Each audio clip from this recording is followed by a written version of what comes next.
Исәнмесез, эфирда яңалыклар вакыты, студияда Лина Хәсәншина. Татнефть хезмәткәрләрендә үй туе. Нур үзәгенең яңа бинасы үзенчәлекләре нидә? Ознакайда ишек алды бәйрәме узды.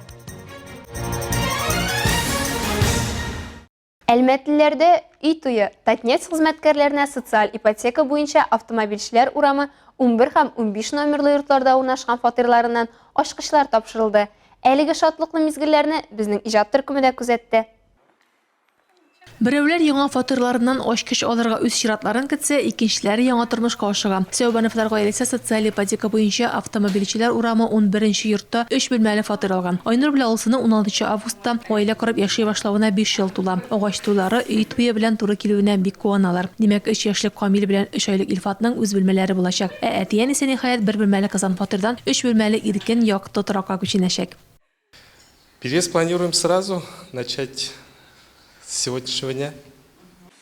Биредәге барлык 285 фатирда чиста эшләнештә тапшырыла. Алар сантехника, газ плитәләре, төтен сенсорлары, су, газ, электр энергиясе һәм җылылык белән тәэмин итү счетчиклары белән җиһазландырылган. Ишек алдында балалар мәйданчыгы бар. Күрше 15-нче йортта исә 56 фатир исәпләнә. Торак комплекс территориясендә якынча 160 урынга исәпләнгән балалар бакчасы төзүдә планлаштырыла. 2024 елга кадәр Әлмәттә автомобильчеләр, Поливая һәм Герцен урамнарында нефтьчеләр өчен 1160 фатирга исәпләнгән 6 күп фатирлы йорт төзү планлаштырыла. Хәзер 5-нче төзелеш бара. Быел республикада Татнефть компаниясе хезмәткәрләре социаль ипотека буенча 1055 фатир алганда инде.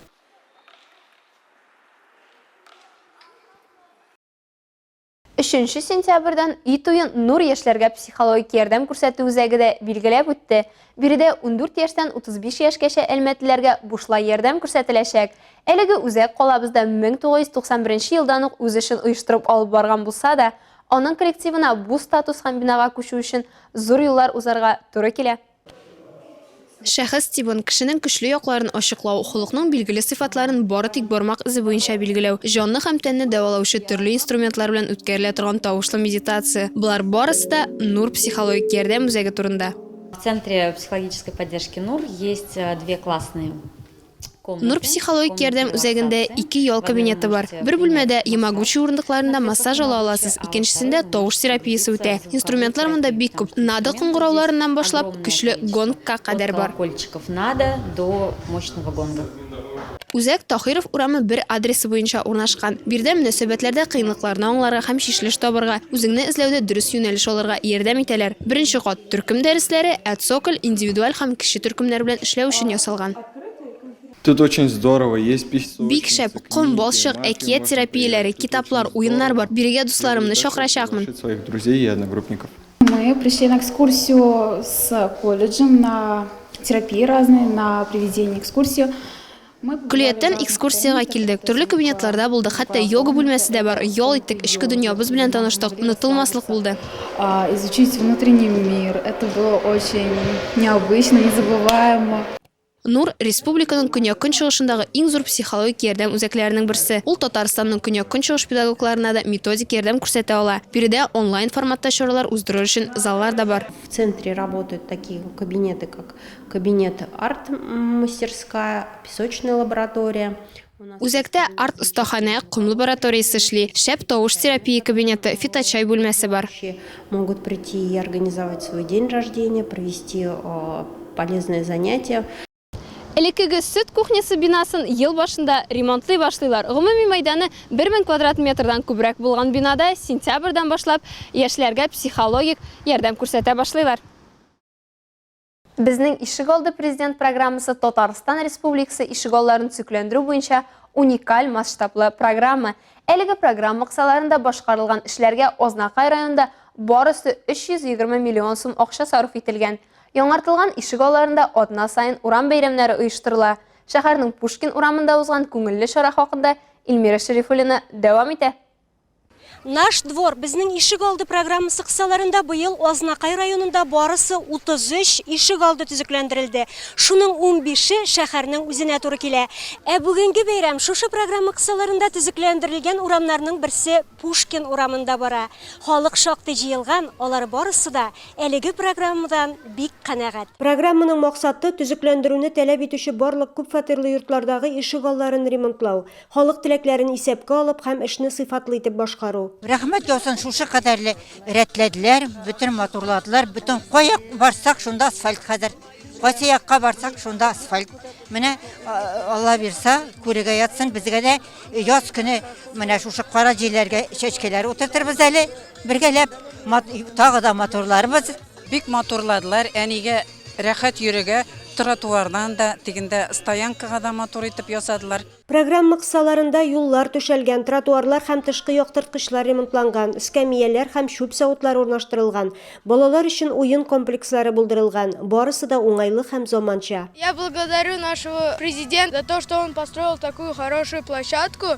Мне очень понравилась эта площадка из-за того, что здесь есть качели и горка. Мне очень нравится наш двор и горка, и качеля. Мне нравится наша площадка, и спасибо президенту города, то, что он построил такую красивую площадку. Ишек алды бәйрәмендә катнашучыларны муниципаль район башлыгы Марсель Шайдуллин сәламләп, биредә яшәүчеләргә шушы матурлыкның кадерен белеп саклап тотуларын теләде. Бик зур рәхмәт президентыбызга, Рустам Нургалиевич Миннихановка. Ул булмаса, мондый программалар булмас. Ел Татарстанда гына, бездә генә менә 3нче ел менә 4нче ел алып барабыз. Быел менә 33 ишек алдында шундый төзекләндерү эшләрен, матурлау эшләрен алып барабыз. 2 елда, Алла бирсә, бүтән ишек аллары безнең шундый матур була, шундый уңай була. Халык өчен бер рәхмәт президентыбызга, нефтьчеләребезгә бик зур рәхмәт. Хәзер инде булган әйберне сакларга, ватмаска, җимермәскә. Бәйрәмгә бу урамда яшәүче 94 яшьлек Галимә апа Фахрисламова да чыккан. Әни минем гел полный сирота булып үсте инде. Но үзе тырышты. Немецлар белән окоплар казыган, урманнар кискән, эшләмәгән эшләре калмаган. 13 сугыш башлаганда аңа 13 яшь булган. Пушкин урамында узган бәйрәм матур җырларга, сый-нигъмәткә, бүләкләргә бай булды.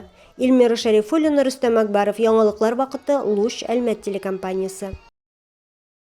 Әлмәттә ГТО комплексы нормативларын тапшыру һәм спортчыларны Әлмәт җыелма командасына сайлау буенча команда беренчелеге булды. Бу ГТО фестиваленең муниципаль этабы. Аны узган иң көчле спортчылар үз шәһәрләре данын яклаячак.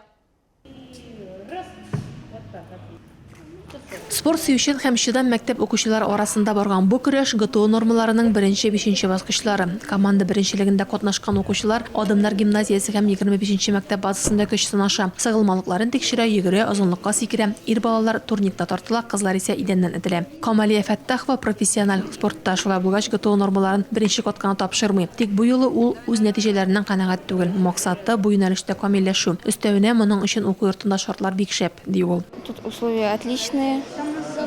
Все есть для спорта. Биредәге шартлар бик әйбәт. Триатлон белән шөгыльләнү өчен тренажерлар куелган. Шулай булгач, барысы да яхшы булырга тиеш дип уйлыйм. Должно все получиться, потому что оборудования очень много.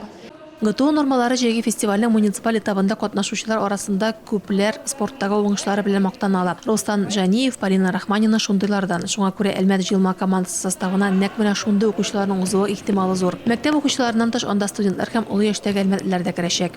Самых сильнейших, самых спортивных детей отбирают. Результаты довольно-таки высокие.